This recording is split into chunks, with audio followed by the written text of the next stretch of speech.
But you Speaking of also mentioned giants, this thing about yeah. agents in robotics, which is a Mm. cool combination and one that NVIDIA is not alone in pursuing. Of course, NVIDIA has recently talked about this, and the idea of having slightly more autonomous robots or robots that can take more direct direction from their ecosystem is an interesting one because often we see robotics capabilities that are extremely advanced at this point, but unable to make great decisions in an open world environment. Like when you look at those Boston Dynamics robots that are doing backflips and stuff, you think, wow, but then you realize what a programmed environment they are in when they are doing those backflips and realize, oh, this is not exactly Simone Biles doing backflips. It's a very different type of athletic capability that is happening at this point. But the idea of having some agentic feedback going along with that is an interesting concept.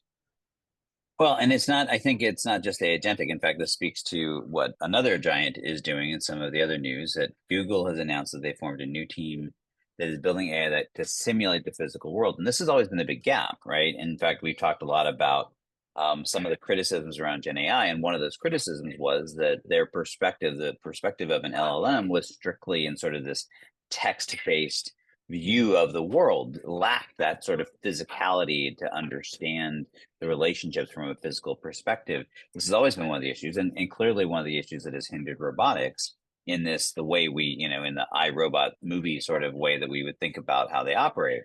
And so I think it's going to be interesting. To me, this was the other meaningful news, that Google is making some serious investments in this way, and it's going to obviously impact things like gaming, and But I think putting an enterprise lens on this, not only do we have things like robotics, but when we talk about digital twins, being able to understand how a piece of equipment is going to actually operate in the real world, because we can now fully simulate it, and now leverage AI to actually model that out and create tests.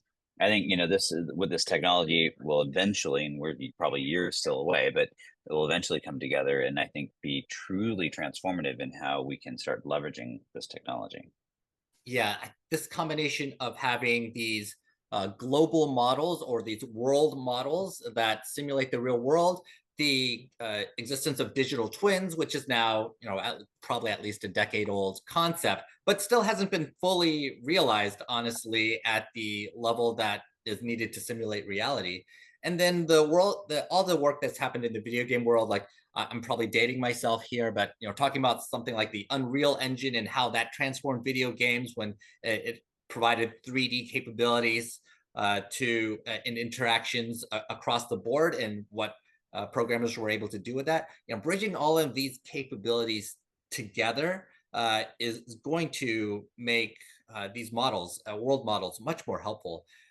Right now, we went through this dead end where we were talking about the metaverse and augmented reality and virtual reality and how that was going to change our lives. But one of the biggest problems was that none of these virtual reality systems were able to simulate the world. That there was no world model, and there was no truly immersive simulation at the level of immersiveness that humans need to actually buy in at a global level. So a lot of interesting.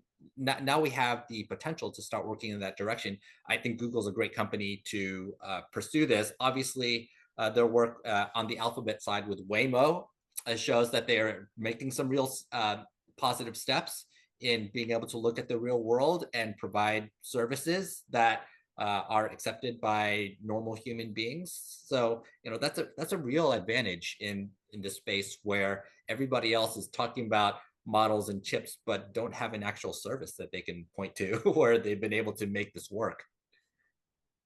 Yeah, no, I'm excited. I mean, and just for the record, I'm still bullish on the metaverse. I'm still a believer in in what it represents, and I think it's going to be one of those technologies that we kind of come full circle around. But that aside, I agree. I think it's going to be. I mean, I'm super excited about the state of technology, about the state of development. I think it's the nature of hype cycles. It's easy to get sort of discouraged, and it's like, well, what's really happening with this? But I think I look at forward over the next like decade, and I mean, I think it's going to be staggering.